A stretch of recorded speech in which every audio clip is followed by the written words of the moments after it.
Hello children, today we will solve numericals based on the chapter Electricity and Magnetism. The questions which I have taken are given in Check Progress 1. These are the numericals given in Check Progress 1. Right? So the first question is, calculate the current in a circuit if a charge of 600 coulomb passes through it in 20 minutes. The formula for calculating current is Q is equal to charge upon time. So you have to calculate current when charge Q is given as 600 coulomb and the time which is given to you is 20 minutes. Now 20 minutes is not the SI unit of, is not the SI unit of time. So SI unit of time is seconds and 1 minute is 60 seconds. So the time taken is 20 into 60 seconds. Now simply we will have to put the values here in the equation.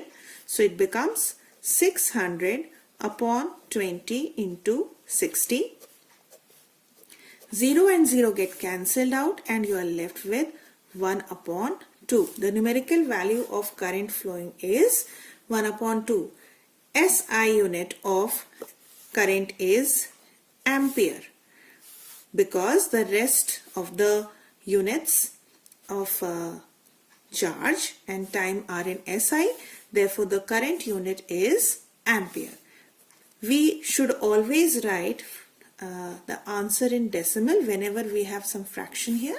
So it is 0.5 ampere. So that's your answer for question number 1. This is question number 2 of Check Progress 1 exercise of your book.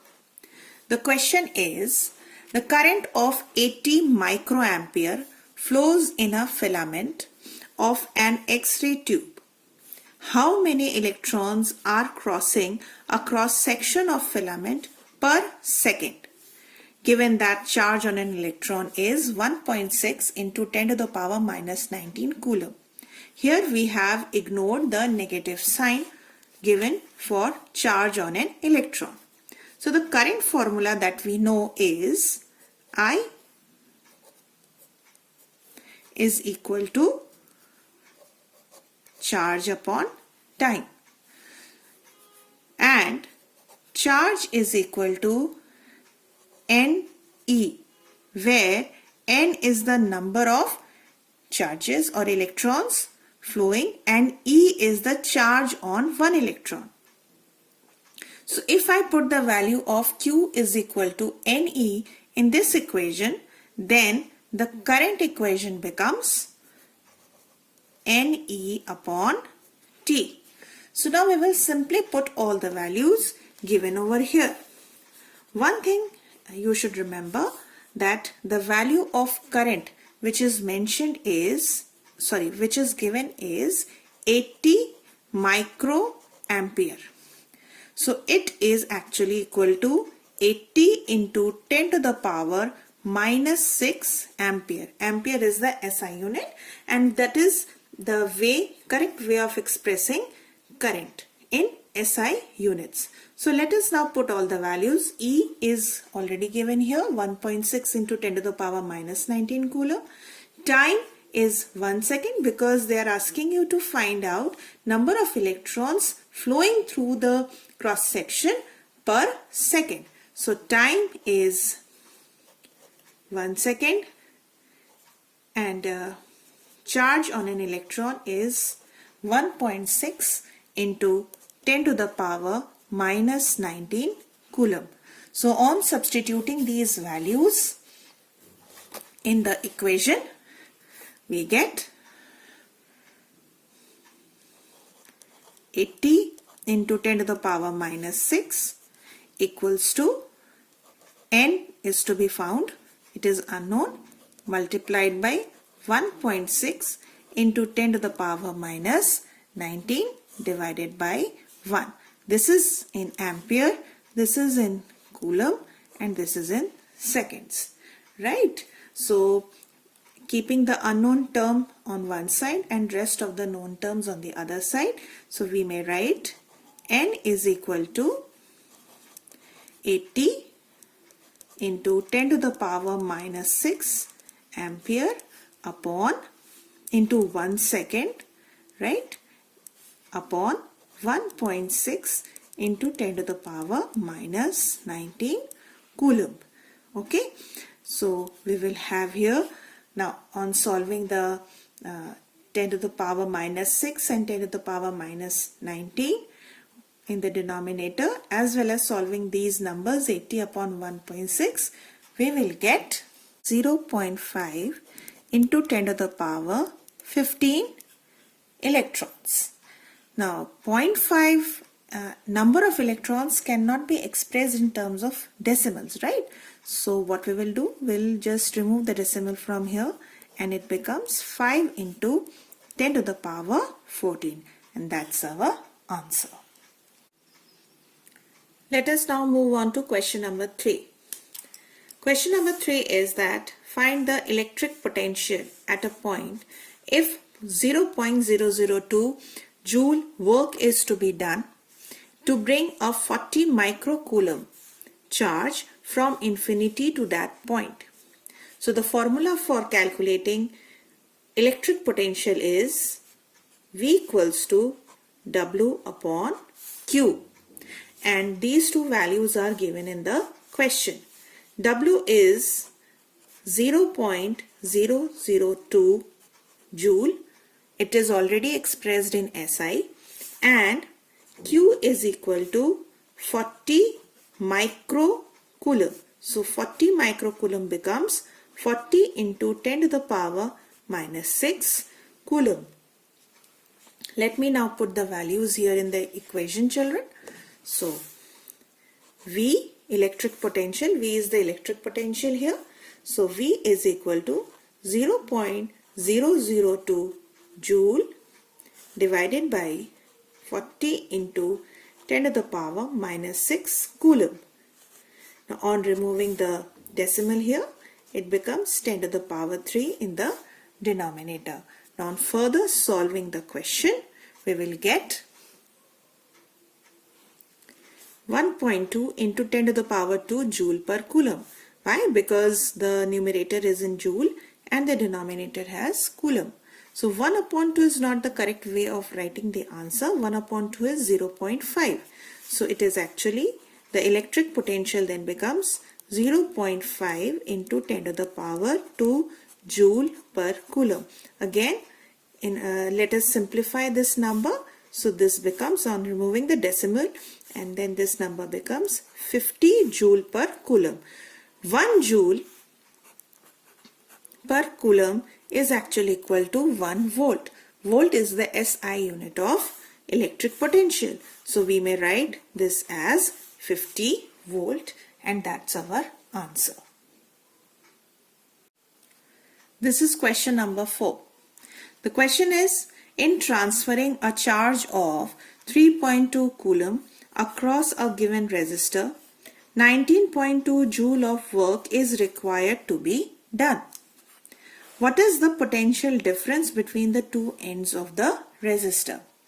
Now the formula for electric potential and potential difference is almost the same. V equals to work upon charge. Now the work over here is the work done in bringing the charge from one point to another point inside an electric field, right? So how much work is done over here? The work done is 19.2 joule, and charge given over here is 3.2 coulomb. So it's a direct question. So where we can find the value of potential difference. Now this V stands for potential difference. So it is 19.2 joule upon 3.2 coulomb. The SI unit of potential difference is also volt. So on solving this number, we get the answer will be 6 volt. Question number 5. What amount of work is needed in moving 2 coulomb charge through a potential difference of 8 volt? So the formula that we will apply is the same, that V equals to W upon Q. But here you need to find out the amount of work done. Therefore, W will be written as V multiplied by Q. The value of potential difference is 8 volt multiplied by charge, which is 2 coulomb. So it is 16 joule. So that's a very simple question based on potential difference and work done. This is question number 6. A conductor carries current of 0.2 ampere. Now there are two parts of this question. Find the amount of charge that will pass through the cross section of conductor in 30 seconds. So let us first of all solve this part of the question. So you have current value and time is also given.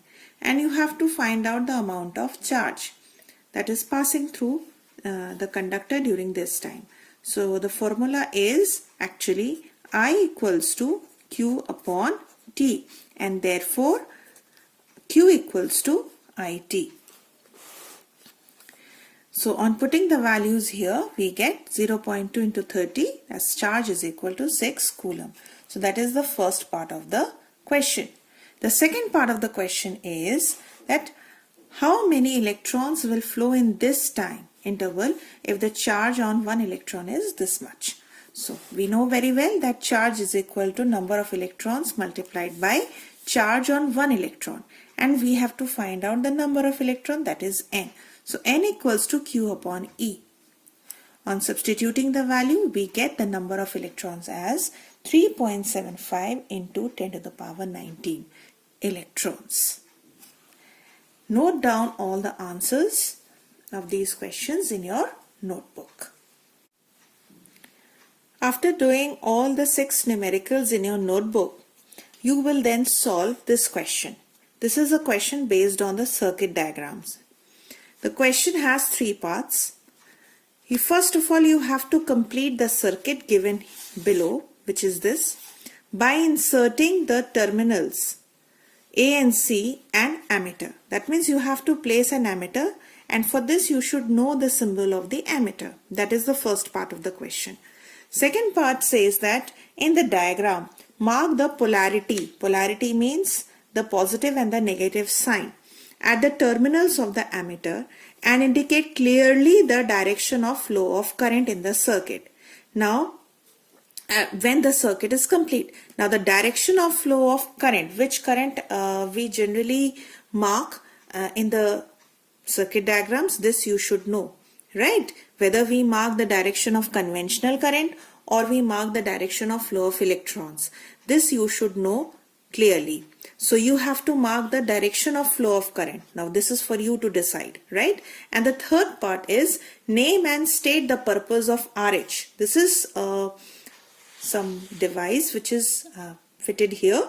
So that device name given in the circuit is RH. You have to name this device as well as the purpose. That means why we have inserted this device in the circuit. So these 3 parts of the questions also you will do in your fair notebook.